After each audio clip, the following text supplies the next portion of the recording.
Welcome back to another episode of the BInYourLane Podcast. I'm your host, Clear Lanes. And I'm your co-host, B-Mac. Please like and subscribe. Hit that notification bell for all of our latest content. Follow us on all of our social medias at BInYourLane on Facebook, Twitter, and Instagram. Let's get it, man. We'll be right back after the short intro. Let's get it.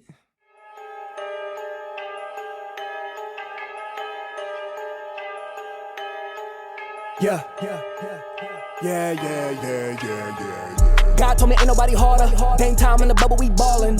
20 years in, Vince Carter. 6 man of the year, we ballin'. 6 man of the year, don't start 'em. If the tab ain't right, we solvin'. Hit the back room, we don't need problems. Game time, we here, we ballin'. Get 'em, kill 'em, train, hit 'em. Lanes, listen, lanes, wisdom, grind, different mind, sickest flow, vicious, straight business.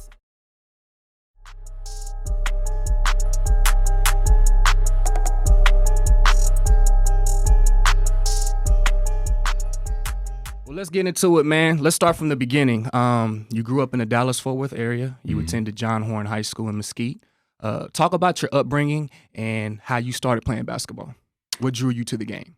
Okay, so my upbringing, I'm originally from East Texas, Tyler, Texas. You know, my grandmother, she still stays out there. My father has land out there, you know, so I still frequent that area. Still have a lot of family out there. My mom and dad divorced when I was like 2. And that's when we moved to Dallas. And we moved to Mesquite when I was in like 3rd grade. And that's when she put me in football. So I started out football, played football my whole life until my freshman year of high school. Okay. And I tried out for basketball in 7th and 8th grade in middle school, but I didn't make the team. I was very uncoordinated. I was probably like 6'1", you know, I was pretty tall, 6 feet. But very uncoordinated, and I just didn't make the team. You know, I tried out twice, and that my second time, my 8th grade year, really broke my heart. You know, when I didn't make it. Fast forward to 9th grade, my mom moved, so I was supposed to go to Mesquite High School, but then my mom moved that summer, so I ended up starting my freshman year of high school at Horn. And it was kind of like a clean slate for me, you know, just, you know, new coaches, new people, new friends, all that. Right. So, I was kind of walking down the hallway. I played football that year. I was walking down the hallway, and the head coach, he saw me walking. He's like, I know you're coming to play basketball this year. Yeah. And I was like, yeah, man, I'm going to come try out, you know. And first day of tryouts, I ain't even really had to do much. He just kind of put me on the team. What made you keep going? Because you said that you didn't make the team at some point. How did you not allow that to discourage you and kept you moving forward? Yeah, keep pursuing your dream. In 7th and 8th grade, I didn't make it. I mean, I just credit my mom. You know, she's not a quitter herself, and like whatever it is, like even when I didn't make the team, like the first time, I really wasn't that bummed out about it. But you know, she made it her interest to kind of like tell me like, don't let that affect you. You need to make sure you work harder, and next time you prove them wrong. You know, she's always been like that. So that's dope. Yeah, she's always kind of inner voice to them. I got one more question. At what point in high school did you know that, or just period, that you knew that, I can go far with this. Like I can go all the way to the highest level. When was that point? Nah, that wasn't until college, man. Really? Not till my senior year. My senior year of college. That's when I really kind of. Even with the recruitment and all that in high school? So in high school, you know, I started kind of getting letters. I remember I went up to SMU on an unofficial visit my early sophomore year. Just kind of one of the coaches, AAU coaches, had a connection there. He just kind of took me up there. And then I just kind of started just playing. And obviously I started getting better, but I didn't think I was really getting good. You know, I just was, to me, just playing, you know, just dunking. Right. Yeah. You know, what my version of good was everybody with the handles and shooting out, you know, so that really wasn't my version of I can make it, you know, and I was 6'7", you know, 6'6", so everybody would always tell me, you know, I'm a little too short to play at the highest level, so I didn't really think you were just playing. Yeah, I was just playing, man. Just playing, competing. And to answer your question, my junior year of college, I got a young lady pregnant, and that's when I had a son on the way. So that's when I was like, okay, I got to do something. It's time to get busy. Yeah. That's when I made that switch, man. Yeah. So I would say, so like did your passion for the game kind of advance as you knew you were getting better, or did you find that passion kind of shortly after you got cut? I think my passion was in just competing. You know, even on the football field, I was always like, I wore my emotions on my sleeve. You know, like just whenever I was competing, you know, I was always that guy. Just, you know, when I was younger, if I get mad, I'm crying. You know, like that type of just, you know, all the time, just competitive nature. So I think that anytime I'm competing, you know, I'm just real passionate about it. So, you know, whatever it is that I'm in, you know, I'm just all the way in. Yeah, just got that competitive instinct, huh? Yeah. Sure, so, like I said earlier, you were a part of the 2008 class, you know, really highly touted. This is, I think, what I would call a baller's life class. Is everybody Or the beginning of it. Yeah, the beginning of it. Because I remember like I was still in middle school when you guys came up. Brandon Jennings, Tyreek Evans, DeMar DeRozan, who I saw jump over somebody in Vegas. Man. I was there when that happened. So, was there any guy in that class that you knew was special or knew was going to make it, you know, to the league, and you know, anybody that really stood out to you? The first. It's funny you mentioned DeMar. Me and him are really good friends to this day. He was my teammate actually for a year and a half in Toronto. Okay, yeah. He was the first guy I saw. Like my first ever AAU game, it was in Houston. I think Kingwood or something like that. Yeah, Kingwood. Or the Pearland one, whichever one. But that was my first game, and we came in the gym, and the gym was like super packed. There was people everywhere, standing room only. And our game is next, so I'm thinking, you know, like, oh, this is dope. This is AAU. And so my friend was just telling me, he's like, there go little Romeo, and that's DeMar DeRozan. It's like he's in your class. And I was just watching him, and he dunking everything, like, you know. So he was my first glance at AAU and somebody in my class, and that's when I was like, oh yeah, I'm way far behind. I just remember like growing up watching y'all, man, and then, like I said before, that was kind of like the birth of the Baller's Life and the Hoop mixtape.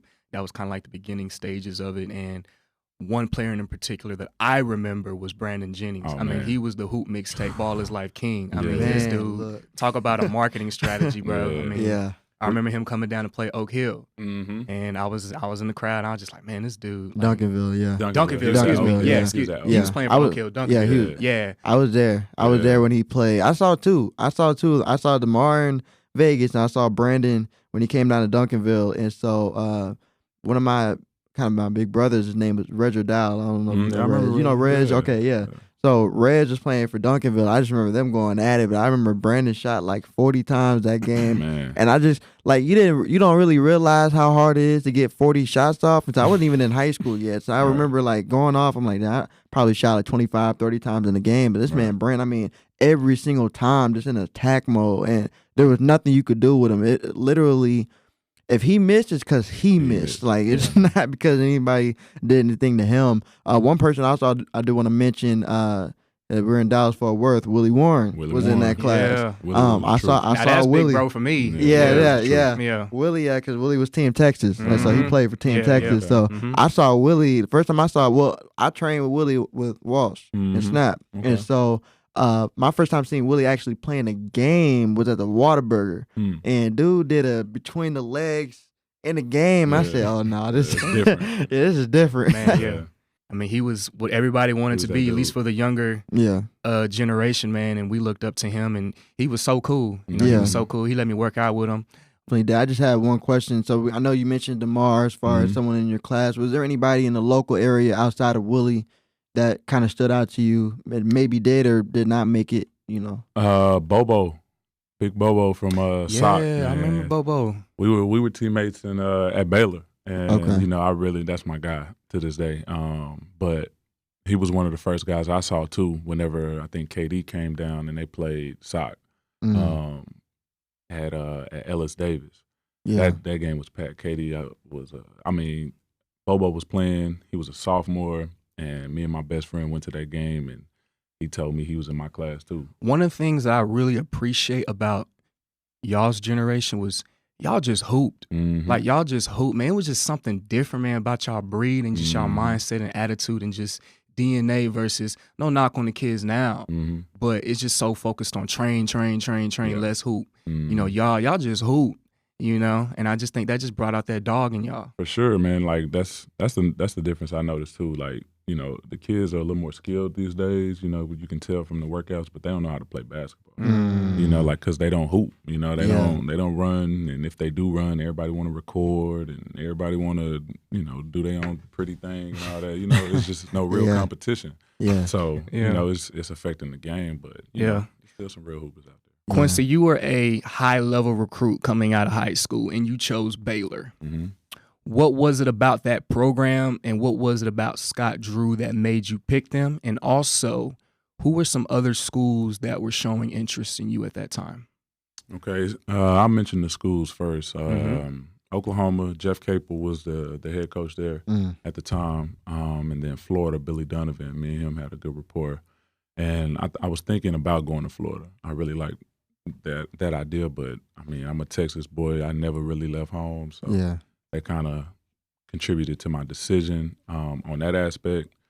Scott Drew, he could sell water to a well. He can go. Hey. He can go. Him, Driscoll, Tang, and Mills, I think they all drove down to Mesquite the day after my homecoming, or after my prom. After my prom, and they came to my church. My uncle was the pastor at the church, so it was like family, you know, set in church. And they all came to the church. Coach Tang got up on the stage. You know, he said almost a sermon. Like, you know, they were heavily trying to recruit me. And once they sold my family, they sold me. So, you know, that's kind of what that was. That's the only visit I took. I wish I would have took more visits and just kind of took advantage of that. But it paid off, though. I mean, it did. You know, like FAU, though, was and still is my big brother. We were teammates on Texas Blue Chips, and I asked him, you know, he committed to Michigan. So I asked him, you know, what made you know? How you gonna know? He's like, man, you just, when you go there, you're gonna feel it. It's gonna feel like home. And that's what it was for me. So yeah, that's real consistent with Coach Scott Drew. He I don't know if you know Chad Rycook, but that was my high school teammate. Yeah, he Chad, yeah. Chad, we played together at Forward Christian, and so those same three coaches, maybe one, I don't know, one of them was different, but those same three coaches came to our gym, and they were just with Chad, like, and I just remember Coach Drew is like, it's like one of those people. He got that smile, like it's like, are you genuine, or are you just trying to?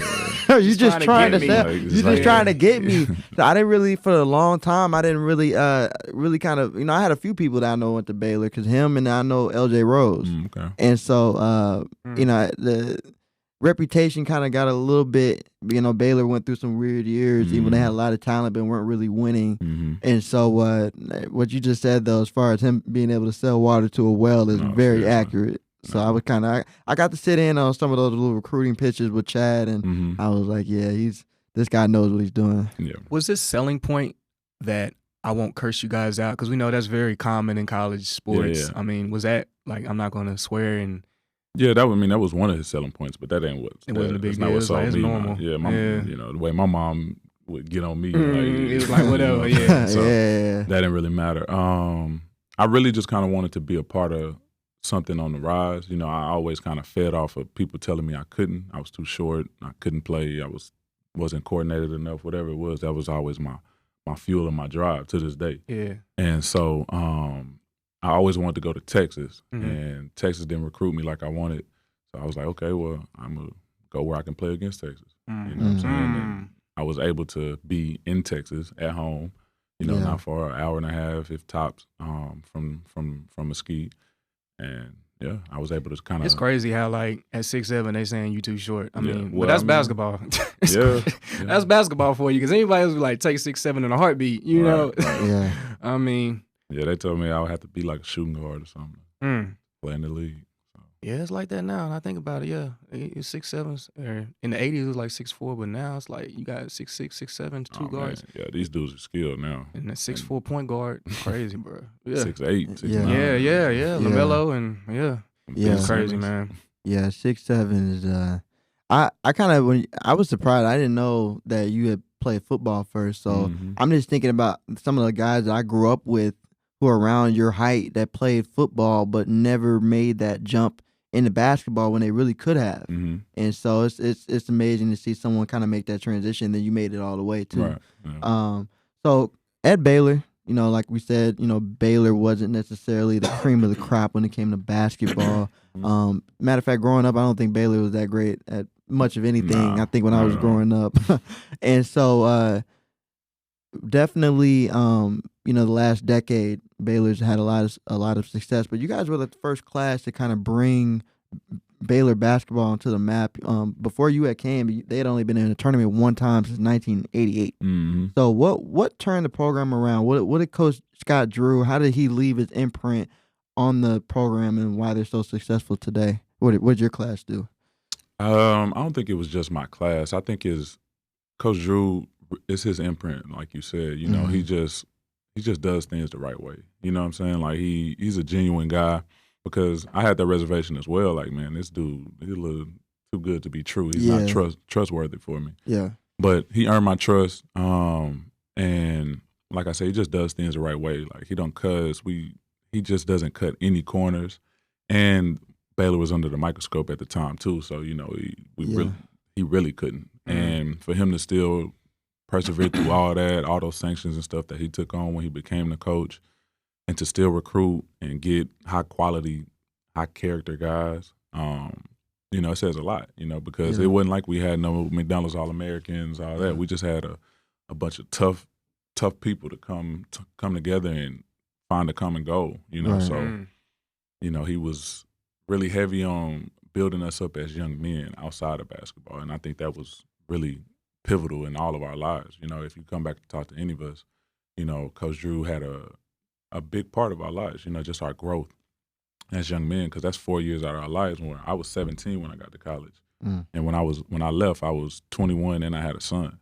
You know what I'm saying? So like, he was one of the only males that I got to see on an everyday basis. You know what I'm saying? So him and that coaching staff, they did a really good job.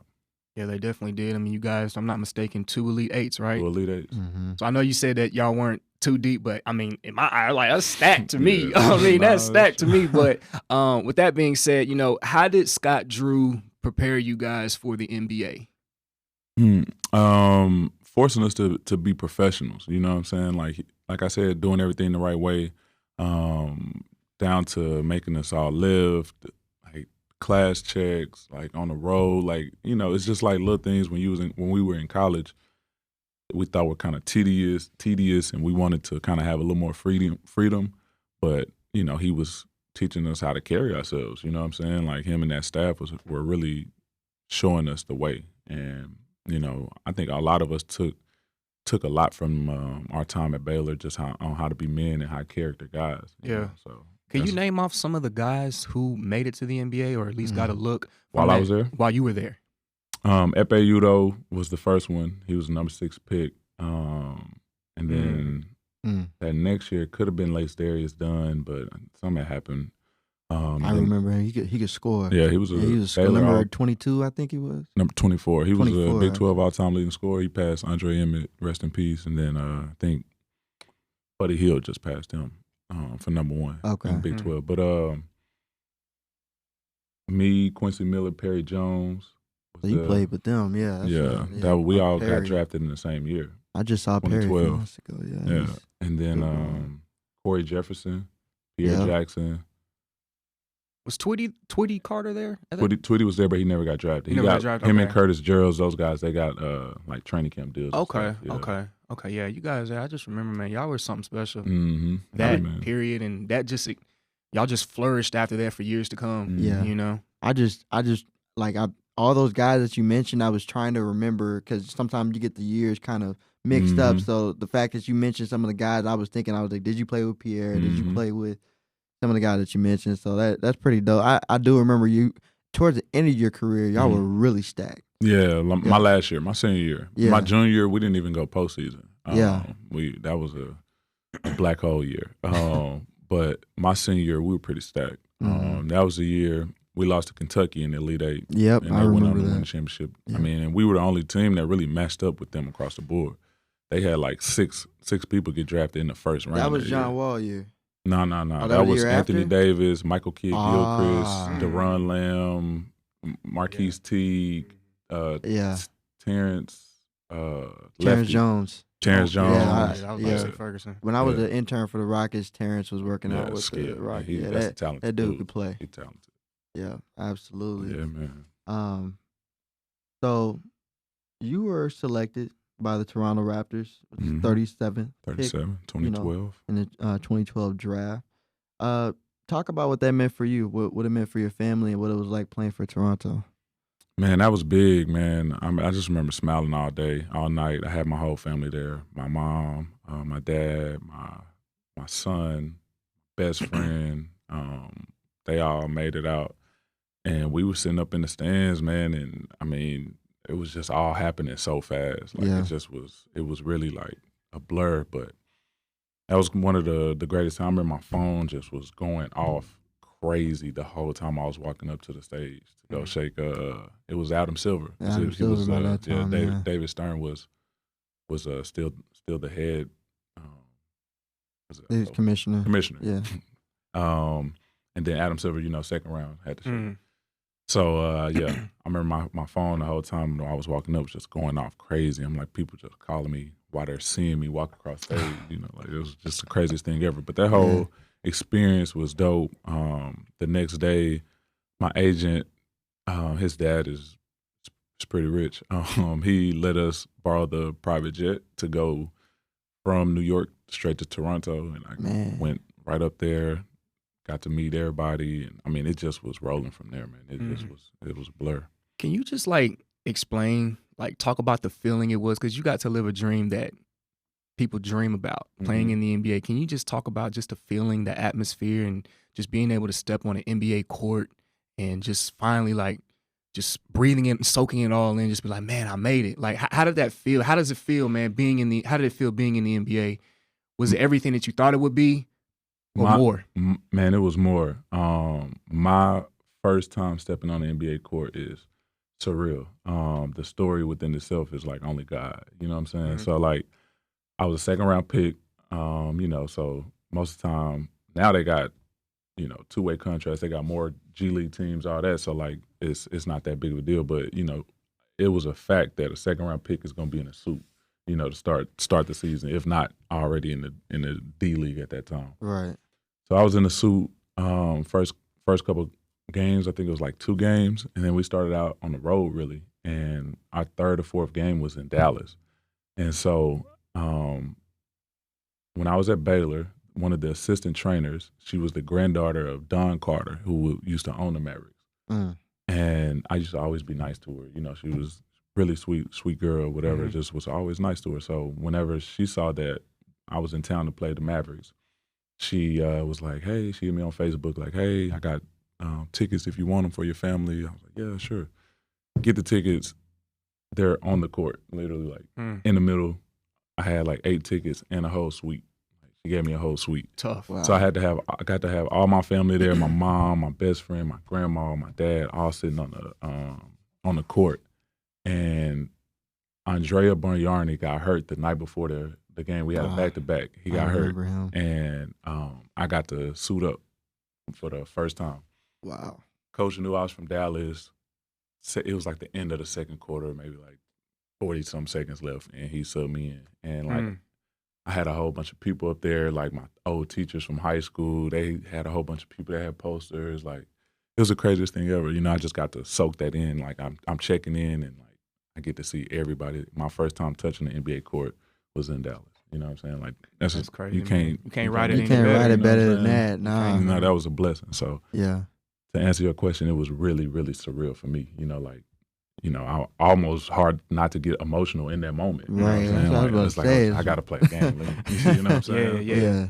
Man, I was just so blessed and just so thankful. Right. To have everybody that was kind of along that journey for me and was there in ways that I still couldn't even imagine, there to witness that for me and be a part of that. Mm-hmm.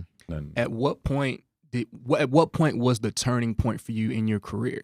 Or at what point was it where they realized yo, Quincy Acy is a real deal, he can play a pivotal role on our team? I think it was just me doing the intangible things. I had elite athleticism and like just a motor that just go. So those are two NBA qualities that really got me there. And then once I got there, those two qualities kind of kept me going. Like, they would see me running extra sprints after practice, just like little stuff like, what's wrong with this dude? But I'm just going because I know I need a competitive edge. I'm shorter. I'm not that's big, like I'm playing these big 6'10", like every night. You know what I'm saying? Like these dudes are the real deal. So I know I need that extra edge. And, just doing little things, diving on the floor, like just relentless in everything, just kind of being a gnat, you know what I'm saying? Yeah. Like just always in their ears, like in their face, you can't deny me. You know what I'm saying? So like, and then when I'm on the court, I'm just going like I wanted it more than you. You know what I'm saying? Like that just is what it is because I knew whatever my wow was greater than yours in my mind. You know what I'm saying? I got my son. I got 3 kids and 4 on the way now. You know what I'm saying? So my family was my main drive, and I think that's kind of what stood out. And that's what they couldn't deny. I just saw your passion and your energy. I watched a few of your clips before you came on. I was just like, man, this dude, he played with that fire. Like, he played with that fire. But B-Mac, man, what are your thoughts? Man, look, I mean, it's interesting to hear you say that because I'm smaller. I'm smaller playing basketball, period. I'm not even 6 feet. So at that point, it's like, yeah, no, I guard 94 feet. I'm in your face. I'm physical like I have to be because at the end of the day, like I've been overlooked because of my size. So a lot of people didn't think I would make it as far as I have, and just continuing to grind and do the extra stuff. Like, I'm good friends with Jermaine O'Neal. And so J.O. always said, he's like, you shorter. Like he told me that he was like, you shorter. So you're going to have to work harder than everybody else. And just hearing it from someone who played at we all know the level that he played at, it I already had the fire, but just hearing that made me go to a different level. And so it's even inspiring for me to hear you say that, just to continue to encourage me to do the same thing. So I really appreciate you for that from a player perspective. I did want to ask you this question that popped up in my mind. What was your welcome to the NBA moment? Where you were guarding somebody, something happened, like what made you like, oh man, like That's tough. I don't know because it was like multiple wins. Oh yeah, okay. I remember it was whenever I was in Toronto preseason and we played the Knicks in like Quebec, Montreal. It was preseason. We used to always kind of move around and visit the whole country. And my favorite player growing up was Amar'e Stoudemire. Like you can ask anybody I know. My best friends like. I was young stat, I just called them. My number was 32 in high school before I changed it to 4. And I just thought I was Amar'e. I wrote him this long message on Facebook before when I was in high school, telling him how much I idolized all that. So yeah, I'm sitting on the end of the bench and I see Amar'e run out, and that's when it hit me. I was like, I'm here. This is, I'm about to play against Amar'e Stoudemire. I thought you was gonna say maybe like Kobe or LeBron, but it's always the person that you look up to, your position. Yeah. So, and the way luck has it, man, I won a championship in Israel with Amar'e. With Amar'e, huh? He sure did play there, and I think I met the year before. Cool. I realized the summer before he had just played in the Big 3, and I had met him at Drive Nation. And so that's interesting. You say Amar'e, he's a good dude. I played with him on the Knicks too. My 3rd year in the league or 4th year, I was on the Knicks, and he was my teammate then, and then I got to play with him on Maccabi. Okay. Quincy, you had the opportunity to play in the Mecca for the New York Knicks alongside Carmelo Anthony. Do you got a cool story, man, that you could share with us about Carmelo and who he was on and off the court? Oh, man, Melo's my brother, man. We still actually keep in touch through Instagram and stuff every now and then to this day, man. He's a really loyal guy, down to earth. He's a real dude. I don't have any stories. Our year was the year where it kind of got real for the Knicks. I think we won like 19 games that year. So imagine that in the Mecca with those fans. That was tough. And that's when he hurt his knee You know what I'm saying? So towards the end of the year, he kind of was rehabbing and stuff. You know, he would come to home games. Just his presence, man. He had like this aura about him, you know, like it's like you were seeing Jordan, you know, like everywhere we went, like, man, that's Carmelo Anthony, you know, and it's like, this is my teammate. Our locker was next to each other in the practice room and all that, locker room and all that. So, you know, he was just this real down-to-earth person. He gave me his jersey. He signed it, you know what I'm saying? Yeah, So, like, that's cool. I'll be able to get that to my kids one day, you know, real down-to-earth. That's love, you know? Yeah, nah, I met Melo in Vegas. Yeah, he real cool, man. I had that aura you talking about. I know what you're talking about, and so he's so easy though. Like I didn't really have a conversation with him because it was CP was there because their AAU teams are playing each other, Okay. and so but you know, there's certain guys like when I was young, you know, you want to ask for a picture or something like that, and certain guys you like super nervous to. I was like, that's what I was for some say. reason, He's like it just. He just seemed just saying, Melo, can I get a picture? Yeah, sure. Yeah, Aki. You know, yeah. Yeah, Good brother. I love Melo. Quick question about Melo. What were your thoughts when Melo wasn't getting that job, you know, out for a year and a half, and you seeing all the training videos, of course, from afar, like, I mean, yeah, 30 seconds of highlights through an Instagram video, but I'm looking at him like, no, this dude could put up 20 right now. Yeah, like, Melo one of the sense. most natural scorers I've ever been around. You know, him, Jamal Crawford, you know, those guys that just, you give a ball and they just got this gift. You know what I'm saying? Like, that's the gift I was talking about where when people would ask me, you think you're going to the league? It's like, I don't have that. You know what I'm saying? Like, they got that it factor. And when that was happening, you know, I was just kind of like all the other old heads around there, just kind of like, man, that's the politics and all that. But it is just this real influx of youth in the NBA. You just kind of see it, you know what I'm saying, with these Exhibit 10s, the two-way contracts, you know, like it's just more opportunity for the young guys to it's like a farm system almost that they're developing. And, you know, it's cool. I love the opportunity for the young guys, but, you know, those young guys do need some guidance. You know, I leaned heavily on my vets whenever I first got into the league, and I had real vets that had real families, you know, like real old heads, not guys as, you know, like Devin Booker is people's vets. You know what I'm saying? Like he's 20, he just turned 25, I think today. You know, like he's still a kid himself. You know, like nothing against him at all, but he still needs people to lean on. You know, you see when CP got there, like how much that elevated his game just to a whole different level, the way he even approached the game. So you need those vets and those people that with experience and that have been through the fire. You need that, you know, but you know, I get it too. I get the other end of it. Yeah. And it's what it is. Trying to make the game younger. I have noticed that like the teams have gotten younger. I remember when I was growing up, I keep saying I grow up, I feel old saying I'm 27, but it's I still the NBA early 2000s, I remember those rosters, and you had those 34, 35, 36-year-olds on those rosters, and now it's like you said, the oldest guy might be your age. Right. Or if younger. Yeah. I mean, so. Yeah. I remember when I don't know if I was on the time, my bad. But, no, you good? No, you're good. We're good for another hour. Okay, cool. Yeah, we straight. What was I gonna say? I think it was Sacramento. I was in Sacramento my second time, my third or fourth year, and then I was a young guy. We had Caron Butler, Rondo, Rudy, me and Cuz around the same age. Marco Bellinelli, Travis Outlaw. We had some old heads on the team. And I was like the third or fourth youngest, you know what I'm saying, with the rookies being McLemore, Ray McCallum, Willie Cauley-Stein, all those guys. And then my next year I was in Brooklyn, and I was like the second or third oldest on the team. Like that's when it really hit me. Oh, you know, like these people calling me OG and Big Bro, and I'm just like, I was just big broing people, you know what I'm saying, last year. You know, like Caron Butler, you know, was on my team and my vet.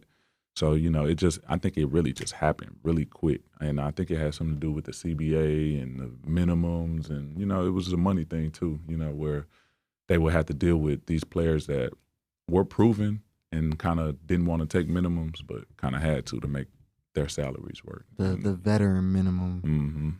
Mm-hmm. Yeah. Is there any crazy NBA stories that you have for us? Anything that you would mind Sharing for our viewers. No, I can't do that. I knew it. I was like, man, playing at that level, man. Yeah, nah. I mean, how about this? Can we keep it PG? Yeah, Anything I PG? mean, Oh, we can rephrase the question for. okay. I got one. Okay. How about who was a player that you just knew every time you were around him, you were going to have a good time? And if you can, Let's see. Man, I was on so many teams, Yeah. man. Yeah. Shump was a great teammate. Shump. Like he just was a character, man. Like him, Yo, Tiana, hey. like man. And I was only with them half the year, but like he's just J.R. Smith. Oh, I my played with J.R. too. goodness. Now J.R. Oh, was, man. he was somebody that when you were around, like he just play all day. He's Yeah. I'm in the cold tub on the phone. He done made a whole tape ball from ankle tape, you know what I'm saying, and just chunk it into like a whole big ball of tape, chunk it in the ice tub while we, somebody in there. Just play all day, wrap you up, put you in the cold Just shower. having fun, yeah. He's just all over the place. But as far as the crazy stories, like it's a crazy life, man. It really is. I tell people that all the time. It's kind of almost a facade, like you got to think we flying private everywhere. We got gourmet meals on the plane. When we land, it's a 5-star buffet at the hotel. At a 5-star hotel, you're free. You know what I'm saying? Like as soon as you get there, you're free to go, and you just got to meet up at shoot around at a certain time the next day. So you got all that you time. have all that time. You giving this money. You get per diem. Like for one day, it's like $170. You know what I'm saying? Like, do you ever get used to it, or are you like, dang, like this is really you get surreal? used to it in a bad way. Like you kind of like start feeling yourself like, how can you not feel like a king? Like if everywhere you go, you treat it that way. As soon as you get off the bus, you go into the hotel, it's kids lined up in 5-degree weather, waiting on you to get your autograph. You know what I'm saying? Like these things that you just can't even fathom doing, you're living. You know what I'm saying? It gets crazy, man. It really does. Well, let me ask you this, since we can't get the story. No, it's all good. Hey, I understand. Yeah. You don't Look, want to bring I- out dude skeletons. Yeah, I get it, but we had to ask. I heard enough. Man, Being in the Yeah. NBA locker room, I've heard enough. can I only know. imagine. But Yeah. what I do want to ask you is, for our modern NBA players, Mhm. can you talk to them about or give them advice on NBA temptations and what they could do to avoid that and try to stay on that straight and narrow path? Yeah, just gravitate towards the guys on your team that you got a feel for. You can kind of see what guys are living the right way. You know what I'm saying? Especially if you have a significant other, like you really, it's a lot of pressure for her. You know what I'm saying? Like you really thinking about it. My first year, I was with the mother of my oldest son. We weren't married or anything. We just had got together my senior year, and then we're together my rookie year. And that was a whole ordeal. You know what I'm saying? And it didn't work out. Broke up. Second year, I was single, and I had a good time. And then I met my now wife, going into my third year, and I was in the league with her for about 4 or 5 years. She lived with me in different states all over the place, and it was challenging, but I gravitated towards those guys on my team that I had a good feel for. That I knew that was solid people that were maybe married, that I knew wasn't fooling around, all that stuff. And then, just kind of find your why. Like Rondo was one of the best teammates I've ever had, and when we would land, no matter where we were, he had money though, you know what I'm saying? So, but he would have a private yoga instructor come meet him at the hotel, and then he'll rent out, well, they just gave it to us, like a little conference room or something, and we'll go in there and have a yoga session. He making the strength coach, he's getting his lift in the night, you know what I'm saying, at nights, and like he really doesn't play about his preparation. As you can see, he's lasting so long in the NBA, and like I just gravitate towards them guys, like instead of the guys that's, man, as soon as we land, the car service picking us up at the gate. They not even getting on the bus, you know what I'm saying? They getting car service from the plane, you know what I'm saying? And which ain't bad. You gotta have fun every now and then, but you gotta, sure. If you young, you really gotta establish yourself. You gotta get that, trying to get that contract. These are guys that's making contract. $20-30 million a year. I was gonna ask, because like I've heard Like there's tax brackets in the league. Oh, Like what? you got certain guys like, okay, like, no, I can't hang around with someone, so he in that $20 million tax bracket. Man, listen. And I'm only making, 1.2. I had a teammate, man. I ain't gonna say his name. I love him to death. He showed me his game check, and it was first of all we get not game check, monthly. We get paid twice a month. So one of his checks was more than I made the whole year before taxes. Like that number after taxes that he got was more than my salary for the whole year, no taxes like included. You know what I'm saying? That's once a month. He get paid twice a month, over 7-8 figures. And now the contracts are on steroids.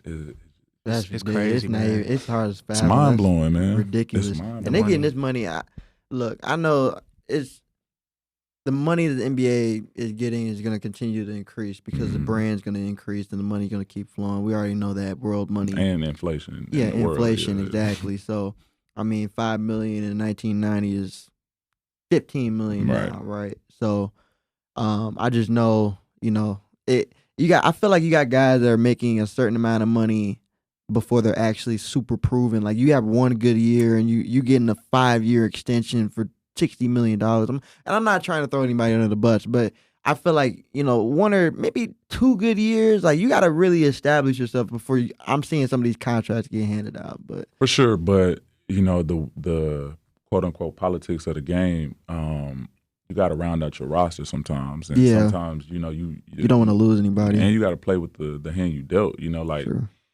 You can look at the Brooklyn and Boston trade that affected the next 10 years of Brooklyn's drafting abilities and how they could trade and how they could do all this stuff. So when you signing guys, you got to meet a number, and if you don't, then you're gonna have to pay that anyway. So I remember one of my good friends played for Orlando back a few years ago, and they didn't meet their number that they were supposed to get, like as far as giving out contracts for the year, like as far as players, they didn't get that number, and I think they was like $5 million under. So at the end of the year, they had to give out a $5 million check amongst the players, and they had to split it. You know what I'm saying? So like they have to meet a number. It's a lot of politics and things behind the scenes that a lot of people don't know. People can't even fathom. But that makes sense. Mm-hmm. Well, Quincy, what are your chances right now of getting back on an NBA roster, and is that still a high priority for you at this time? Yeah, man. I had a workout with the Bucks right before the playoffs started last year. I was coming off of two meniscus surgeries, and when I left Maccabi, when I finished Maccabi, I tore my meniscus in the playoffs over there, so I didn't even get to finish. And then I had to come back, get surgery, went through again, had a run. After that Milwaukee workout, I did well, felt pretty good, but they went with a guard, Elijah Bryan, who was actually my teammate in Maccabi. So I was happy for him. They chose him. So then after that, I kind of got my knee cleaned up a little bit more. And so, it wasn't no repair. It was just like a scope or whatever. So, I'm still good. I'm on a little diet right now. I realize as I get older, I got to keep my weight managed. And I'm in talks with a EuroLeague team right now. If they come with a number that we like, then I'll probably be over there. And yeah, it's possible, because teams do know what I bring, but they haven't had eyes on me in a year and a half since I've been in Maccabi. So they just kind of need something to go off of. When was your and I'm sure we could look this up, but since you're here, when was your last year in the league? Last year in the league was, I had two 10 days with Phoenix. I want to say 2019. Okay. So still pretty recent. Yeah, 2019, late 2018 maybe. That was pre-CP3. Yeah. Yeah, that's pre-CP3. That was when Phoenix was really trying to figure it out. Yeah. And just changed overnight. Yeah. Mm-hmm. Jamal Crawford was there. They had Ryan Anderson.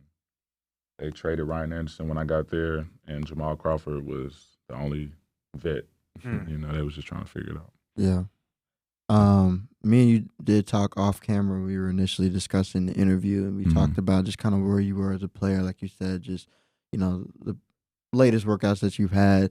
But you also told me, there's a certain transition period, where you are. And so Just what are your post-retirement plans? You know, if you don't mind sharing with the viewers what you want to do after, or are you at that point, or you know, still trying to figure things out? Yeah, man, this is year 10 post-graduation professional atmosphere, man. So, you know, as athletes, we only got a certain window, and you know, then when the surgeries start piling up, and you know, like you start feeling your body a little bit more and more. You have to realize and start putting stuff into perspective and prepare yourself for that next chapter. Because when it sits you down for real, if you're not prepared, it could put you in a tough spot mentally. Right. So luckily, I had the pandemic happen to me, and it really set me down for the first time. But I got a chance to be around my family. Like I said earlier, I got 3 kids right now, and my wife is pregnant, so we got one on the way. Congratulations. And thank you. And congratulations. Appreciate that, man. And just being home every day is my peace. You know, like being around my kids, waking them up, fixing them smoothies, getting their lunch ready, taking them to school, picking them up. You know, like just doing things that I never got a chance to do. Yeah. It brings me great joy. You know what I'm saying? There's no better feeling. So it's finding that balance now. You know, because my joy at first and my why, my grind was basketball. That was my sanctuary. You know, that's where I could let it all out. And then in college, it started to shift to I got to feed my son. You know, now, you know, I'm blessed and I can feed all my kids and I can feed all my family. So now it's like, okay, so why you out here? You know, what you doing it for? You know what I'm saying? Yeah. So you just got to keep that why. And at the end of the day, I'm still a competitive person. I just got to find, you know, why I'm doing it. You know what I'm saying? So Yeah. The why is important. I like how, like, early in your career, it was about you improving others wrong or whatever, you know, fire, whatever, you know, you use to motivate you to get to the NBA.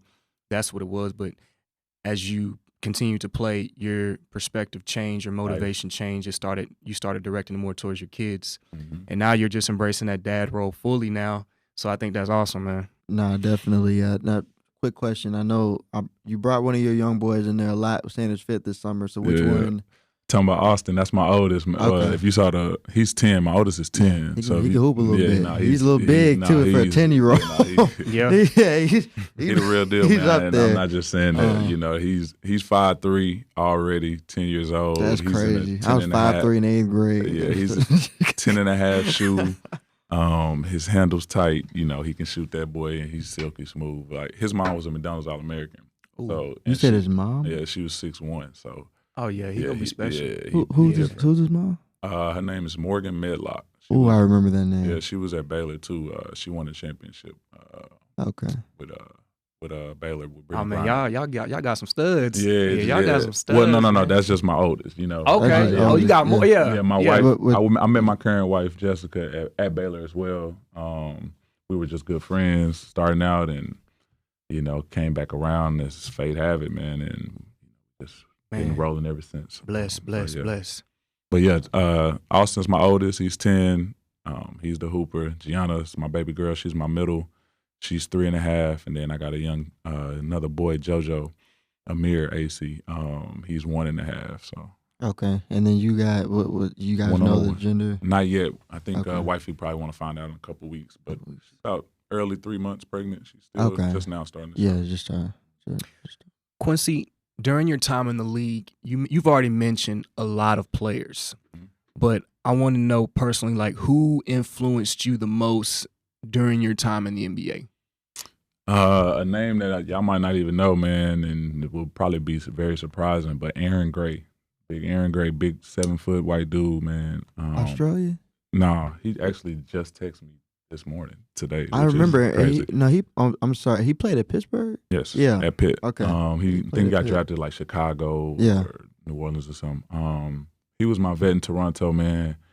When I got there, you know, what's up, big fella? I'm talking about he's a 7-foot, 300 grizzly bear, big white dude. You know? Yeah. What's up, big fella? Like, you know, that was welcoming. He was my first person to like welcome me to the league and like, you know, like, what's up, man? Like, looking forward to playing with you. Da da da. As a rookie, he was like 6-7 years in at that time. You know, he was a vet. And as a rookie, he, you know, I was a second-round player, so I had to be at the gym working out an hour before practice, and I'm talking about full hour, full-fledged workout, and then practice starting, they walking in, getting on, and I got to get right to practice, So he would be in there doing my workouts with me, like he wasn't playing that much, he's just a good solid vet. But afterwards, he would be working out with me. Afterwards, he'd make me stretch with him. Like we had a whole little routine. We would sit down and stretch after every practice. He the one that got me running, after practice if I wasn't playing, like on the side, like, hey, come on, man, let's run these sprints. Just really took me under his wing and was just my big brother, man. Like just opposites attract. Just this big white dude from the East Coast, and I'm, Southern black dude who, had my guard up, and he really took me in and really was a brother, and it still is a brother to me to this day. And then I got drafted. Traded my second year. That was the hardest thing that ever happened to me. One of them, anyway. Just got traded, didn't even know. How'd you find out? Started to find out on Twitter, really. Jesus. Yeah, when Twitter was a little thing. Yeah, little thing, yeah. I'm gonna tell y'all that story after this. Remind me, because it's crazy. But yeah, so we got traded to SAC, and he was in that trade too.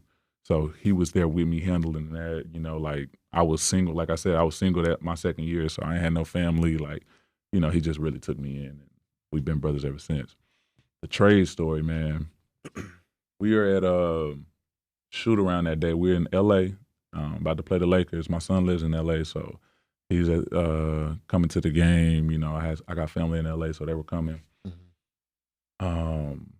Coach tell me at shoot around, you think you can guard Carlos Boozer?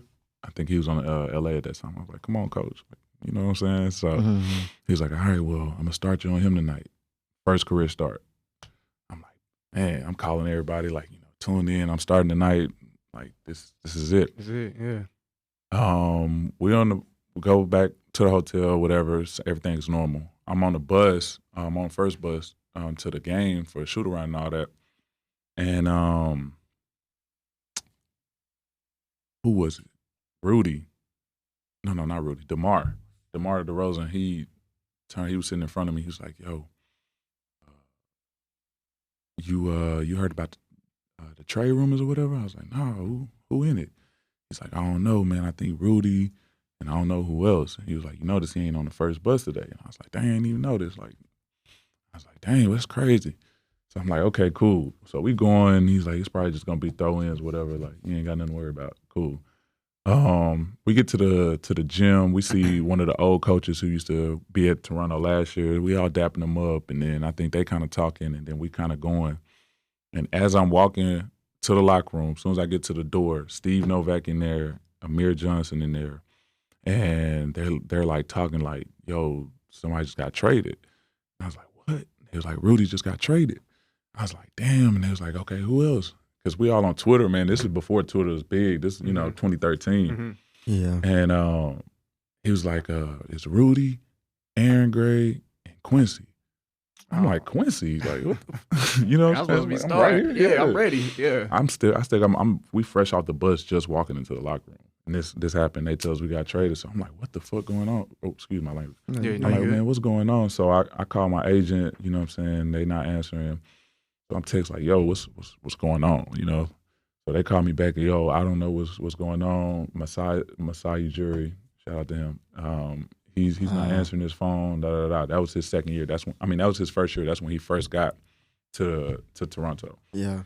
So he had to clean house. Once I got older, I got it. But I found out that way. We had like a whole film crew following us around for like it's called Open Gym. I think it's on YouTube that the Raptors do.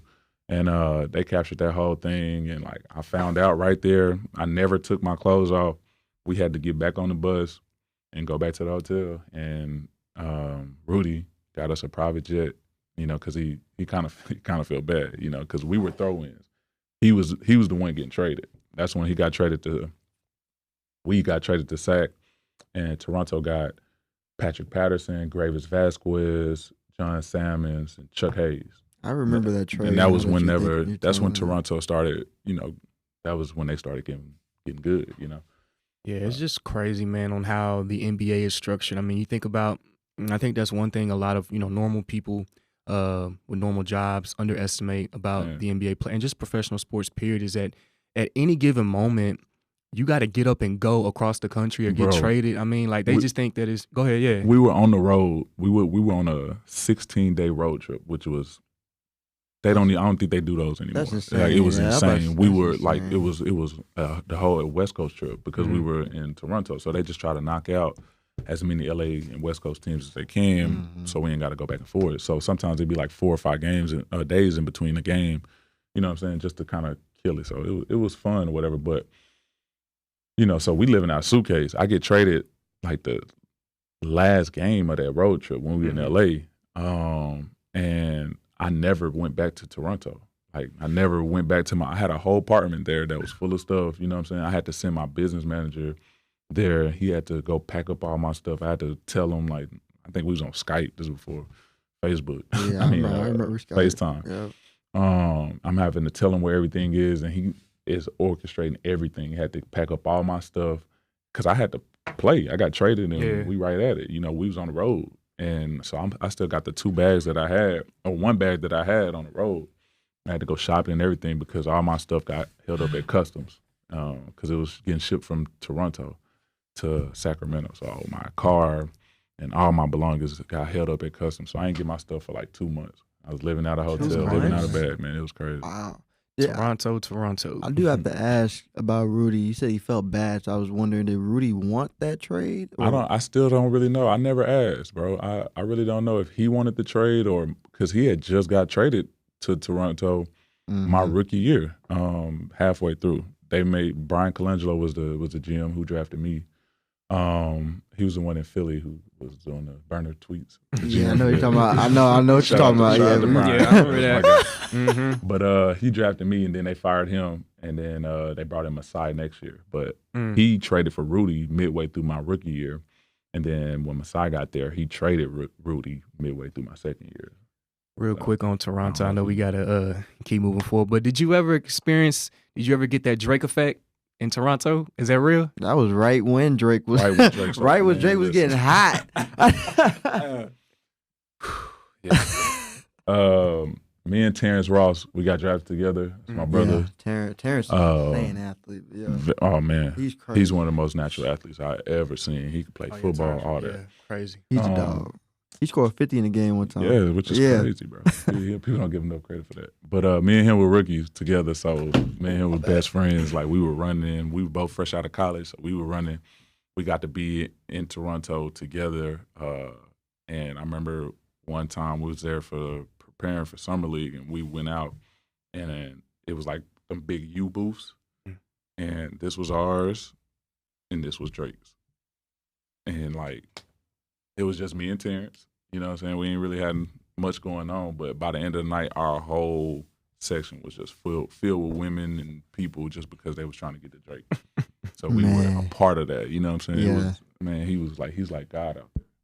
Yeah, that's crazy. So that was post Vince Carter, obviously. And then that was on the come up with Drake. So that's insane. I think I feel like it's underrated. I feel like you hear those stories about NBA players getting traded and finding out on the TV screen. I think Richard Jefferson said something about finding it out like a headline. Somebody said, I don't know, ESPN. I feel like that's such an underrated way to find out, just having uproot out of nowhere. Man, imagine having kids in school, you know, your wife, all that. It's that's what I was saying about that. Just the say your regular 9 to 5, or just imagine like your boss. I was like, oh, by the way, you're getting transferred over here, or we letting you go. It or usually doesn't email work. or something. Yeah, it usually doesn't work that way. Mm-hmm. You usually get a heads up. Weeks notice. Yeah, something. Mm-hmm. But in the NBA or just in professional sports period, it's like we're done with any given minute, any day, it can happen. You get that call. So, but I know you handled it the best way that you possibly could during that time, as most do. So I got another question for you. So, what advice would you give your younger self? And what would that advice entail that could help the next generation of basketball players coming up? My younger self, probably take my diet a little more serious. Younger, it wasn't until really just recently I realized the power of food. You know what I'm saying? What you put into your body. Yeah. You hear it all the time, you know, but like when you young, you just burning it off. You know, I remember in high school, everybody, you know, we eating McDonald's before games, you know, like ice cream, all that. You KFC, know, so hot Cheetos, whatever it is, you know. And then when you get to the league, you know, now you're getting money, now you're getting freedom, and, you know, they got snacks on the plane, you know, all that. So, like, if you're not playing, you can get big, you know what I'm saying? Like, because they feed you wherever you go. They feed you before practice, after practice, like, you know, before the plane, when you arrive, food on the plane, you know, all that. And you have choices yourself, you know what I'm saying? Like, you have to make the right choice because it can get easy. And I know for a fact that I'm talking about pizza, Sprites, day of the games, night before games, like, I didn't care. And, you know, I know that ultimately kind of led to some ailments and some injuries that could have been prevented. You know what I'm saying? So even in the NBA, like, they don't have like a strict diet, or they like, nah, like, y'all adults, even though this is the highest level, like, y'all choose what y'all put in your body. Straight professional. Except for the Miami Heat. Miami Heat do a body fat check every day. And if you don't do it, you ain't playing. You got to run. You got to run. Interesting. And I think you're gonna get fined. Like, they don't play. So interesting. Yeah, they kind of force it. I did hear about that. The Heat. And you got to wear knee pads in practice. Everybody, don't care who you is. LeBron had to wear them. Everybody. That's Pat Riley. Pat Riley don't play. Pat Riley's 5-star general. He don't play. His my workout there was tough too. I heard that before they used to put trash cans at the corners. Like, one of y'all gonna throw up, you know, doing a workout pre-draft. It's crazy, man. Quincy, what was your favorite NBA city to play in? Like, on the schedule or just getting up, you were just amped. Like, man, I can't wait to play there. Could be the arena, it could be just the atmosphere, it could be the city itself. Care to share? Obviously Dallas, you know, because I'm from there. Yeah. That's the obvious one. But playing at the Garden was crazy. You know, like, it's just got that low lighting in the back. Like, you see celebrities galore, you know, like, sitting courtside, and we weren't even that good, you know, but when you play the good teams, everybody there. Oh, yeah. You know, and then Oracle, man, before the old Warriors Arena was just crazy. Like, it's just bright yellow. You know, they were so good. Their fans were so loyal, and it get loud in there, and it just was insane, man. Like, it really was mind-blowing when you in there because their fans were crazy, and, I mean, they just so good. They didn't miss at all. So in your opinion and experience, like, Oracle was the loudest arena? Yeah, I think so. The Pacers, I mean, I never experienced those arenas in the playoffs, so, you know, I don't have nothing to compare it to, but what I personally got to experience, I think Oracle got crazy. And the Pacers, because it's like a field house, you know, like, theirs get pretty crazy too. What about Staples playing the Lakers? The Lakers Staples ensemble is pretty dope. You know, again, they got those low lights like the Garden. Like a show. Yeah, it's pretty dope. You know, and it's bright yellow, gold in there too. You know, it's pretty dope. The Clippers just feel like you're playing at a whole different arena. You know, I've been to a few Clipper games. I've never been to a Lakers game, but I've always wanted to know what was it like being a player, playing in Staples Center, playing, you know, low lights, Lakers, Kobe, you know, Showtime, and everybody, you know, all the stars and stuff out there. So I know that was a pretty cool experience. Lakers is dope too, man. It's really crazy. It compares to the Mecca, to the Garden, but the Garden's just a little special, you know. And then like Boston and Philly, they play with that old court, like, you know, where it's like the puzzle piece joint, and they got like the big open screw holes in there. It's like pretty insane. Can you tell like how the fans resemble the city? Like Philly fans, they're a certain way, just because that's how the city is. Boston, because that's how the city is. Dallas, L.A., you know. Yeah, for sure. Because I got a chance to play in so many different cities, I got a chance to kind of be amongst the people to see like the type of fans that's coming to the game. I actually lived in these different types of cities. Brooklyn. I didn't live in Manhattan. I lived in White Plains, like Westchester area. Toronto, Phoenix, Sacramento, Dallas. You know, I got to live in all these different places and experience these different types of people on an everyday basis, and it made sense when we were at the game. It's like, okay, either y'all are crazy or y'all are really chill, you know? Yeah. No, absolutely. I did have a quick question. Mm-hmm. It wasn't planned, but since we are on the topic of the Lakers, Mm-hmm. do you have any Kobe stories? I got an N1 dunk on Kobe. Ooh. Not like a rest in peace, man. Not to, Yeah, but, no disrespect. Yeah, it was no like not a disrespect. dunk on Kobe, but Demarcus had dropped me a nice little pass, and I dunked that thing. He tried to block, slap my arm. I got the N1. Did you feel some type of way? It was like, damn, it's Kobe Bryant. Like, No, I was excited. You know, Excited, I mean, like, that was. I mean, I'm just like thinking about it later on. Like, okay, yeah, Kobe was there. He was I think it was his Probably last there. year too. I think that was his the tour year. okay. Yeah. So, Okay. like, I was gonna say like who had the biggest presence, Kobe, but you played with Melo, so it's like you was Right. getting that every night. man, But like Kobe, LeBron, like what was it like being on the court with those guys? LeBron, like he just so like you mentioned the word control. He's in such great control of the game. Like he's literally 10 steps ahead. Like he could be getting a rebound and looking down court like with his peripherals, you know what I'm saying? And like he's talking, like he talks out there, and like you can very much hear him. And he's telling him people where to go. He's telling you what somebody's about to do on the defense. You know what I'm saying? Like if I'm about to come help, he's like, watch him right here. You know, like just whatever it may be, he's 10 steps ahead of the game. And he sees everything that's happening. It just happens in slow motion for him. And when he out there, he just got this presence. The dude 6'9", 270, like just solid muscle, man. Like Yeah.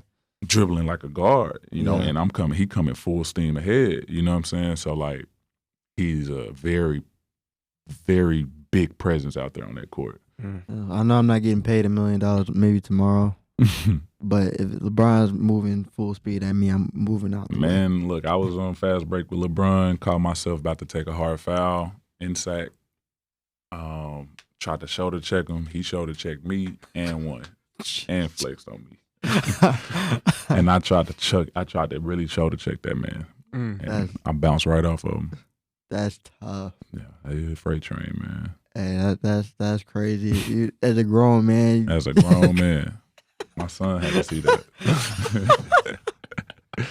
that's Man. tough. And one too. Yeah, That's funny. yeah. Look, I picture.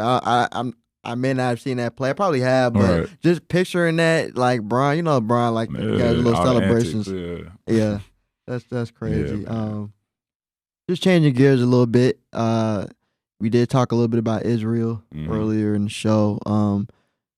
You're a Christian, grew up Mhm. one. How was it like playing in the Holy Land, winning a championship? Man, that was dope, man. That was really, really dope. My mom got to come out there. My mom is heavy. She's very religious. You know what I'm saying? Like she kept us in the church. I used to go to a Church of Christ when I was young, which is like You grew up Kojic. no, No? it was not Church of wasn't God in Christ. It's just regular Okay. Church of Christ. Regular So Church of this Christ, one was okay. like even more like Bible thumpers. You know, Okay. like no music. We took communion every Sunday. You know what I'm saying? Like that's that old school. Like Yeah. Okay. if you're not this, you going to hell. You know, so my mama got us out of there, and we grew up Baptist pretty much. You know what I'm Okay. saying? So, you know, she's saying all that to say she's very religious. Still to this day, she's in the group chat a verse every morning. You know what I'm saying? So, having her there and getting to take her to Jerusalem and getting to see the old town and see Christ's tomb and all that, like, don't nothing compare to that, because that's an experience that she never wouldn't have gotten to get, you know. And basketball brought that for her, you know. Right. Like it's just nothing else compares, you know what I'm saying? So getting to see all that was crazy. Having my family being able to see all that was unbelievable. They got to experience a little bit more than I did, because in EuroLeague and Euro basketball, it's very I don't want to say taxing, but like they take up your whole day. You know, like practice not till 5 p.m., you know what I'm saying? So you can't really do nothing all day. And then when you're at practice, I'm not getting home till about 10, you know what I'm saying, like at night. And then when you flying out, you practice. So I really wasn't that present and able to see as much as I would have liked, but my family did. So, you know, my wife got to document all that. So that was pretty dope. and that was a great experience, man. Like that was an experience I needed. You know, I needed, especially coming out of the NBA, just to kind of like snap back into reality and just be around some different people. Like they don't care who you are. Like, you know, they coming up to you, they hugging you. Like it's like brother. You know, like everything. It's genuine not love. Yeah, man. It ain't so serious. You know, like they got way crazier things to worry about. Like when I was over there, we had when my mom was there too. It's like 7-something in the morning, and like a whole siren is going off in the condos.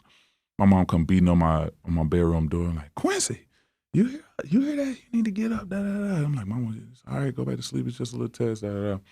And I look at my phone, the coaches, everybody hitting us, and like we got bomb threats. Like they was firing rockets from Giza over into Israel. Like so, like they were telling us we needed to be in every apartment over there has a bomb room. Like usually the laundry and all that is in there, but it's like a real bomb room, like bomb-proof room with this heavy door that locked, like, you know what I'm saying? And they were telling us all to get in there. So like that was real life. They canceled our game for that night. They canceled like everybody else's games for like the next 2 days. You know what I'm saying? Like it was like real life, and you know it's just a different experience that you can't. It puts so much in perspective, like how good we really got it. You know what I'm saying? Like I can't even imagine. You know. That's the stuff that you don't hear about, though. Yeah, you always hear about overseas basketball, but like that right there is like a whole different level. Like your life could be on the line, and all the stuff you heard. You know, obviously all of us were young in the early 2000s. Like, you know, Iraq and all those countries like that. This is real deal. They beefing over there, and it's real. And they protesting on the streets, on the bridges. Like, we went to a game. We were in some part of Spain, I think, and they were like have like free Palestine flags, and like I'm like they were like heckling us as if we were like Israeli, you know what I'm saying? I'm just trying to hoop. I'm just trying to hoop. Like, man, I'm talking about you feel that energy. Like, man, I'm talking about in them rival towns and countries, it get real. Like, them fans don't play, man. Like, flares, rockets, they throwing stuff on the court. Like, it get dangerous out there, for real. You really don't realize how good you got it in America. Oh, most definitely. Quincy, I think that can kind of like lead into our next question. You've had the opportunity, you've been blessed to play all over the world, NBA, Europe. Talk about the biggest difference between playing ball in Europe versus playing in the NBA. The pace, for sure. It's no defensive 3-second rule over there, so it's kind of like college. You know, you got these big pack the paint. Yeah, these big lumbering bigs over there. They can just beat you up, lay on you, and they just in the paint. It's the game is shorter, like 40 minutes, so the score is not as high, not as many possessions.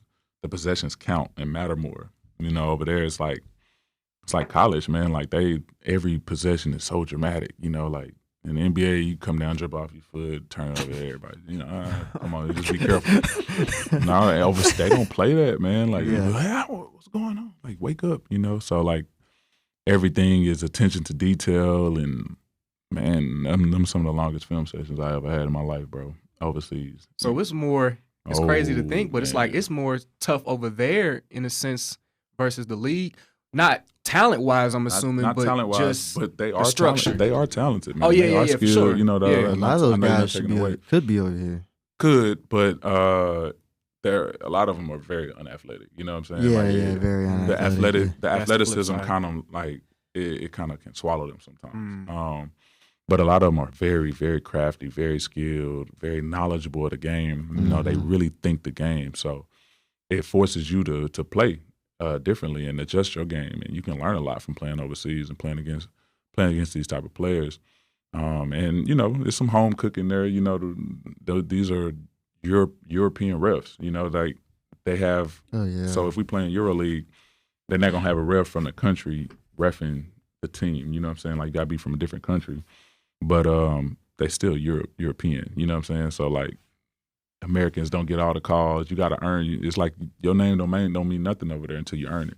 And I respect that, you know. But, you know, if you coming from the NBA where you babied and you feeling yourself, you go over there, they humble you real quick. You know, like, that's not basketball. You have to do something real and show me you can play. Facts. I did.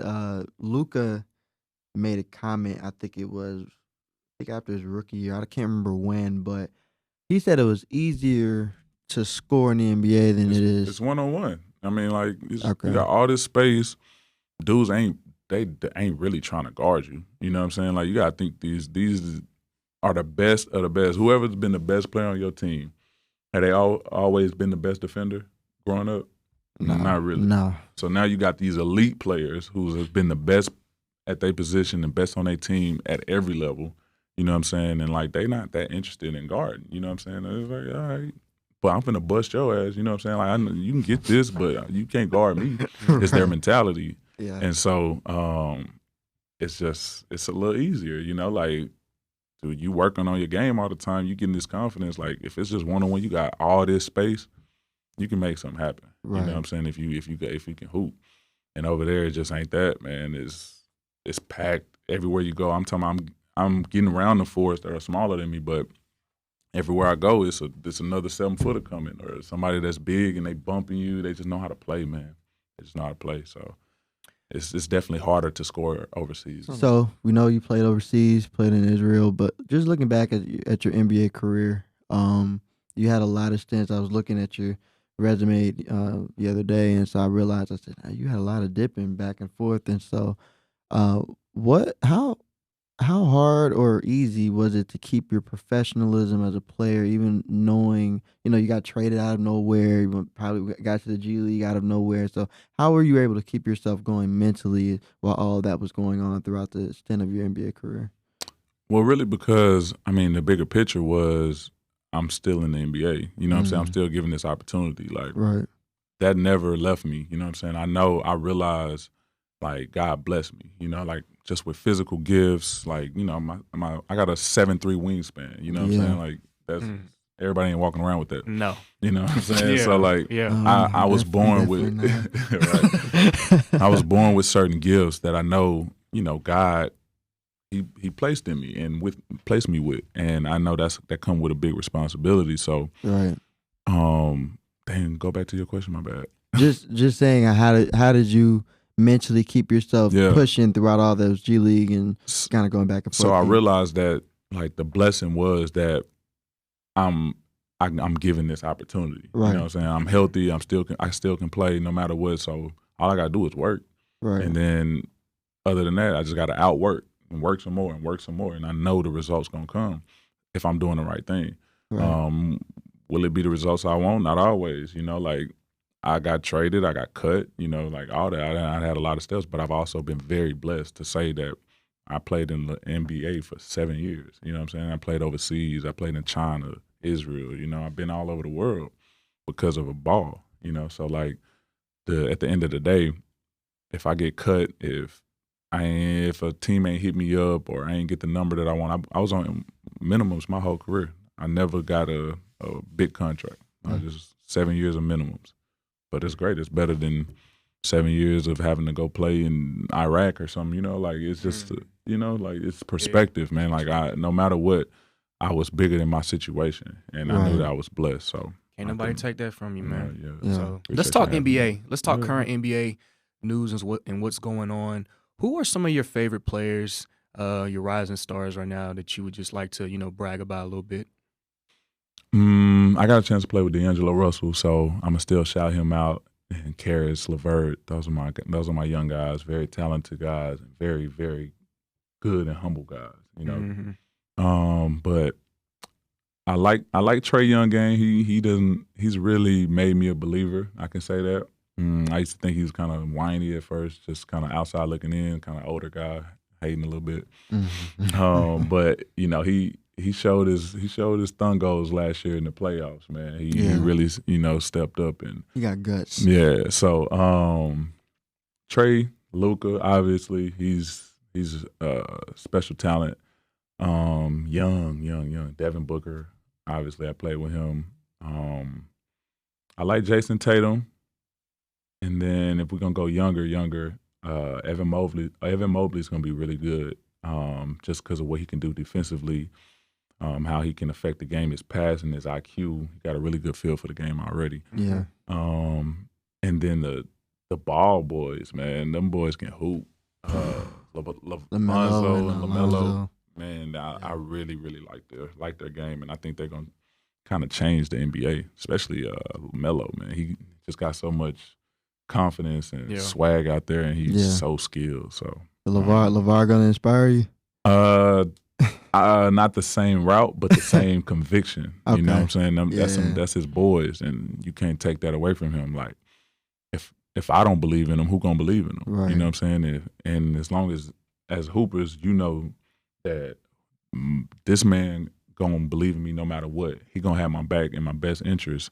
That give me the most confidence in the world. So like I can learn something from that. It's just about being a father, you know. Right. That's all you need, man. Is just that one person that's gonna believe in you. And I think that's the whole moral and what we're taking as a world with LeVar Ball is that, man, you tell your kid they can be anything, and look what happened. Look what happens. Power in that, man. It's power, manifestation man. Is real. Versus somebody telling you, you ain't gonna be nothing, and you just listen to that, and then you become it and you believe it. You know. So, but yeah, man. Shout out to the Ball brothers, and boys. For sure, yeah. So, yeah, man. Those are a couple of the young guys I like, and then obviously, like Giannis. Everybody else, all these guys, it's just so many talented players, and I just love to watch the game. Is there, I always got a couple questions when I ask. Go ahead, talk to me. I'm here. So, who was your toughest matchup? LaMarcus Aldridge, when it was a contract year for him leaving Portland, and I was in New York, and there was talks of him coming to the Knicks for the triangle. He bust my ass. I'm talking about, I think he scored on me 7 straight possessions, I think. And, that was... L.A. live local. Yeah. I met L.A. in high school. Yeah, my mom and his mama have like a rapport in some weird way. He's from Seagoville, and I'm from Mesquite, which is right next to each other. So, that's interesting. And then my second question was, and this is way off, but who is your GOAT? Who's the greatest player of all time is to you? I mean, Jordan, man, when you watch him, you can't deny it, but you got to say the same thing about LeBron. You know what I'm saying? Like what he's been able to do with all the pressure coming into the league, keep maintaining that stainless profile, family man, businessman, and still just playing at a high level. He the GOAT. Like you can't take that away from him. That don't take nothing away from Jordan. That don't take nothing away from Kobe. Rest in peace. Wilt, anybody you want to name. But like at every level of the basketball game, you know what I'm saying? Like he checks it off. So like who else can you compare? You know what I'm saying? Like he can shoot the 3, he can dribble, he can whatever. Tell him what he can't do, he'll do it. Like Jordan had that too. And the way that he affected the game and the culture, you know what I'm saying? Like that, I'm never taking that away from him.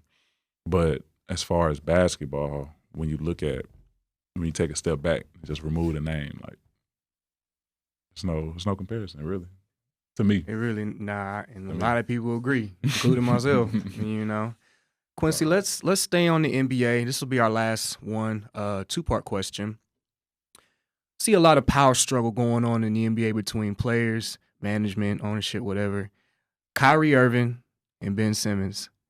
What are your thoughts on that, on this whole situation? I respect a man that stands on what he believes at the end of the day. That's what he believes. If it's his faith, whatever it may be. And like who are we? Who is the world to judge him for that? You know what I'm saying? Like, why is Kyrie Irving the center of the news debacle about somebody that don't want to take the vaccine when you got half the police force in Chicago that don't want to take a vaccine? You know what I'm saying? Like, why is that not a bigger story? Like, this is one player that played basketball that got millions of dollars and don't affect nobody if he don't or do not get vaccinated, or he does or does not get vaccinated. And where you got like the whole police force that's finna get fired, you know what I'm saying? Like, if they don't get the vaccination, like why? You know what I'm saying? Like, I just think it's just too much. And I've always said this about basketball, like they put too much highlight on our salaries, how much money we making, like what we do, like, you know what I'm saying? It's just that. That's a good point. I hate that. Like they don't ever talk about a baseball player being overpaid, making $300 million. You know what I'm saying? Like, or I don't even know how much money hockey players make. That tell you that right there. You know what I'm saying? Like, because it's not covered in the media. So like, I just don't like the all the attention that they give on our league sometimes to get some mess or get a story out of, you know, like to get something going and get something started. I salute the brother Kyrie Irving. I support him, and you know, I hope that him standing on what he believes in brings him more peace and brings other people around him more peace, because they can see like you can stand on what you believe. You know, like if everybody else, like you get one life, and you know what I'm saying, you got to live that life and you got to live that reality. So like, don't let nobody else affect it. You know, I think the main thing with the Kyrie Irving situation is that at the end of the day, I mean, we know what it is. Let's keep it a buck. Mm-hmm. Kyrie isn't bowing down to the system. Sure. He's not bowing down. And that's no knock to the ones who did get the vaccine. It's your own personal choice. Mm-hmm. Right. You know, but for Kyrie, for him to stand on what he believes in, man, I tip my hat and I respect the whole situation. And the fact that because of the platform that he has and that he's on is being microscoped, you know, to the highest level. I think it's sad and it's a shame, you know, all the scrutiny and criticism that he's getting from the media. But that's just all it is, man. He's not bowing down, and they're mad. Mm-hmm. They're mad. That's that control, like you it's said, just man. That it's control. That power. And, you know, you see it all around the world, really. Like, people quitting their jobs. Like, you can't even really go to Raising Cane's or somewhere no more without having to wait extra, you know, because people are quitting their jobs. It's like that power. It's that shift. And, like, the old way of thinking, like, you know, I own you, or, you know, whatever that is. And it's like, bro, hold on. Like, you know, first of all, I make my own money. I'm my own man. You know what I'm saying? I got my own family. And I got my own life. You know, they view you as like little kids and little boys, like just playing basketball. You know, shut up and dribble. Man, I'm a grown man. And like he said, like, ain't nobody saying this to my face. You know what I'm saying? Like, they just speaking. They just talking, man. And it's sad, but it just is what it is, the way of the world. So, like I said, again, shout out to him, because a lot of people will fold. A lot of people would think that that's just too much attention, too much going on, and like they just like would want to get out of it. But he's embracing it, and like you said, using his platform, and I respect that man. Yeah. At the end of the day. Yeah, I think with Kyrie, I feel like it's a two-part issue, right? Because you got your people who are solely focused on the basketball part, and then you got your people that are almost solely focused on the fact that we got a whole mandate here. Like, you're trying to force us to take something that we don't know much about. And they don't either. And they don't either. So it's like, what I was saying earlier was, they've changed different, to me, at least from what I've seen, they've changed different reasons for why we should get the vaccine. At one point, it was like, the vaccine is supposed to keep us from getting COVID. Then it was supposed to be, well, it's supposed to minimize the symptoms. And now it's probably a third, whole fourth different reason. So it's like, okay, now that they just recently, the FDA just recently approved of 5 to 11-year-olds getting the Pfizer, which that's the one that I have. And so the only reason why I got the vaccine, I haven't had COVID by the grace of God. But I got it because my agent told me, hey, I might have a G League workout for you. Literally, like, you got the vaccine. Yeah, I got it. I didn't know I that. got it, but that's the only reason why. But I really, there was no, because my family, you gotta get the vaccine. You gotta you know, my parents are older. My parents grew up in the civil rights, you know, and so it's amazing when I have these conversations with them, and we got in the whole arguments about what the government is doing. I'm like, you know, I'm not a conspiracy theorist by any stretch of the means, but I'm just saying, logically, I know enough about history, and it's crazy because my dad watches the History Channel almost religiously. Like, you go in there, he's got in black and white. He could tell you every major war, tell you everything about the government did in 1950 to 1830. But I'm just like, well, you know, the government isn't trustworthy. So it's like what they're capable of, what they're putting on that propaganda on the media. Like, I don't watch the news for that reason, because you don't really know what, you know, Fox is saying one thing, CNN is saying another, right? Who runs you gotta. The media is the number one power source for all this stuff, to be honest. Who owns it? You know what I'm saying? Like, you got to go deeper than that. We just say the powers that be. Powers that be. Come on now. We don't want to get y'all shut down. So. We definitely go that way for sure. Yeah, we keep it real. But no, just Kyrie. Another thing I'm gonna mention before we move on to Ben Simmons is, people got to remember, people are mad at Kyrie, but you also got to remember, I mean, Who else is unvaccinated? Bradley Beal. Right? Beal. So the whole thing is like, well, why can Bradley Beal go to New York and play, but Kyrie can't? So I'm like, okay, well, here's the thing.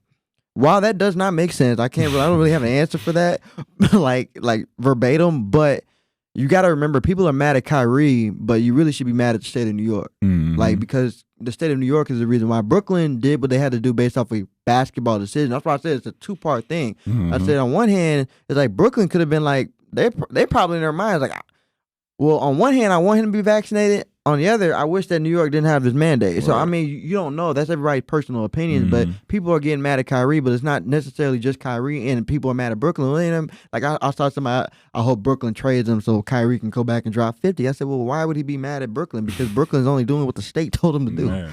You know? Yeah. So true. It's a pretty diverse thing. It is.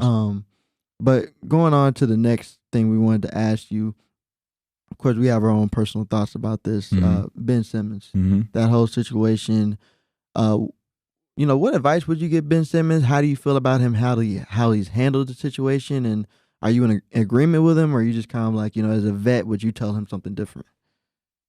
I don't know enough about the situation in totality to comment one way or the other, but like, if I had to kind of give any advice as, like you said, a vet, it would be just like, check your circle.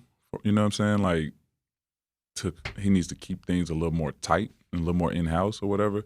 But also there's a way to do things. You know what I'm saying? Right. Like, there is a way to do things. And at the end of the day, you are blessed to be playing basketball, to even be in a position to have a job. You're not a slight at him or any me. I'm just saying, like, the NBA is a blessing, you know what I'm saying? Right. And like, don't take that for granted. But at the end of the day, he feel, you kind of have a saying on the other hand is know your worth. And if you tell a man to know his worth and stand on that, if he's doing that, I can't be mad at him. But like I said, there is a way to do things. And, he went through a lot last year in the playoffs, and they were damn near disowning him. You know what I'm saying? So it would be hard for me to come back there too. Yeah, you know what I'm saying? But at the end of the day, man, it's a certain way you gotta do things. And I'm all about, professionalism. Professionalism, man. That's key. That's No matter what level that you're at, no matter how much money you're making, there's a certain way to carry yourself. Ben Simmons, I guess, is handling it the best way he feels he knows how. Right. Yeah. So, like I said, man, I would just kind of tell him, like, if I was his vet, like, my route would be outside of whatever everything is going on. I would just kind of tell him, like, hey, man, like, check your circle, like, make sure everything good, make sure you good, and make sure, like, you got peace. You need to find peace because there's a lot going on right now, and that's too much chaos. I don't think he has peace. Based off of what I'm seeing on the outside, looking in, it's just like I didn't necessarily like. I don't know. I'm not Ben Simmons. I'm not around. He used the mental health card, and I think that's a very slippery slope. And I said, well, is it really mental health, or are you just not ready to face Philly? You just checked out. You really just checked out. So, my background, how I came up, the prove people wrong, you kind of had that as well, obviously. And so, if my coach said something about me like that, my teammate, clearly Ben Simmons shouldn't have passed up the layup. Right. If I know that I made a bone, I don't care what anybody else says. I don't know what Doc's intentions were when he initially answered that question right after the playoffs. I think that for me, if I know that I made a boneheaded play or I didn't do, forget whether or not you questioning if I'm a championship point guard. Right now, I'm trying to dig into myself. Like, I got to go get this back. And I think that's where that would hit me a lot harder than what anybody else has to say. Right. And I was like, I wish, I would hope that he's internally trying to get to himself more as far as, okay, let me go back and make this right. Like, I know they said this, it wasn't right. Doc said this, it wasn't right. It might be hard for me to look them in the eye, but I got to look myself in the eye at the end of the day and to be honest with myself. Right. Some accountability is like, I know I didn't do what I needed to do. I'm not performing, or people make a big deal about threes. All I said, shoot at least a 10 to 15 foot jump shot, at least minimum. But that's neither here or there. At least as a player, be able to say I did everything I could. I don't believe that Ben is being able to say that, and like his trade value is kind of going down to me. I just hope that he goes back. Like, I don't care. Go back and kill for 2 or 3 weeks. Remind people who you are and go to where you want to go. Just to shut them up. Like, that's what, like you said, it's just kind of come down to how you wired. Nothing against him. I don't know. But me, I'm in there. I don't care about what this coach talking about. I know I got one goal. I'm trying to win a championship. Right. If I'm a franchise point guard. So, like, how do I need to go about this? I know we got the pieces. Whatever it is, that's my grind all summer, and that's my mindset coming in. If I don't like coach, F coach. You know what I'm saying? I don't have to really deal with him. Like, I see it. I've seen it time and time again. Like, all these coaches don't get along with these players. It's too much ego involved. So, yeah. But whenever we got a common goal in matter, all that other stuff got to go in the back seat. You know what I'm saying? Like, man, let's come together and win this ship, and then I'll holler at you. Well, we wish nothing but the best for Ben Simmons and the Philly organization, man. But well, Quincy, man, we got to close. It was a phenomenal episode. It was such a pleasure and honor, man, to have you on our show today, man. Again, you are our first NBA guest, so greatly appreciate you taking the time out to chop it up with us at Be In Your Lane. You have any final words, man? No, man, I love what y'all doing, man. Appreciate y'all for having me. Seeing black men with a voice is much needed, especially just in the community, like just giving our young people something to look forward to and look up to and to see somebody like them doing something, you know what I'm saying? So, like, shout out to y'all and appreciate y'all for having me. And, you can have me on any time, man. I'm an open book. I'm all about giving back. We appreciate it, man. Yeah. We think they already probably know you, man, but where can they find you at on social media? Man, I'm not heavily involved. If you look on it, it's all family. That's just my life. But Instagram is at Quincy Acy. No space, no dash, no nothing. Just first and last name. Same with Twitter. Same with Facebook. All that. Just my first and last name. Yeah, man. So, B-Mac, any final words for you? Man, like he said, it was an honor to have you on. I always go back to it. I just feel like my life always comes back in full circle. I don't know what it is. 2013, working at SMU, you worked out right after. I think me and Snap were done working out, and I asked you for a picture, and I still got it. I think I tagged you in it not that long ago. So just to come back around, and we were both working at Standards Fit, and seeing all those pros in there, and definitely, obviously, I play basketball, 2 different positions, but I'm always trying to get inspiration from other players, and just seeing you in there consistently every single day. Like, I know. I mean, we pulled up at the same time, so I know the car. You pulled up with your son, like I said, and just seeing your professionalism. Even though you may not be with a team right now, you're still working as if you are. So I just really appreciate it, and hopefully maybe we can bring a couple of you guys on, have a little open forum or whatnot. But I appreciate you breaking that ice with us, and this is really big for our podcast. Thank you. Most definitely. Well, ladies and gentlemen, that does another episode at Be In Your Lane. B-Mac, man, where can they find us at? They can find us at Be In Your Lane on Facebook, Twitter, and Instagram. You can find me on all my social medias are King McElvey, KINGMCELV as in victory. Y. Clear Lanes, where can they find you? You guys can find me at Clear Lanes, CLEARLANES, all social platforms, man. That's it, man. We out. We out. All right.